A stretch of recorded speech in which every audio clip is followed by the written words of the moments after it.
High বন্ধুরা, আমার সকল দর্শককে আজকে দেখাচ্ছি গোল্ডেন পিন্ডা। গাছটার বিশেষত্ব হলো ফুলটা খুব সুন্দর সেন্ট হয় এবং অল টাইম ফুলটাকে পাওয়া যায়। গাছটার ফুলটা দেখুন, যারা দেখেছেন অবশ্যই জানেন। আমার ভিডিওগুলো কেমন লাগছে অবশ্যই কমেন্টে জানাবেন। ভালো লাগলে অবশ্যই লাইক করে দেবেন। আমাদের চ্যানেলটাকে সাবস্ক্রাইব করে আমাদের সঙ্গে থাকবেন সব সময়।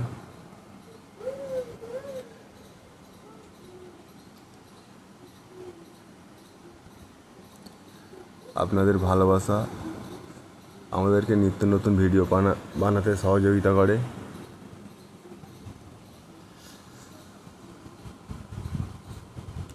ভিডিওটা দেখার জন্যে সকলকে অসংখ্য ধন্যবাদ।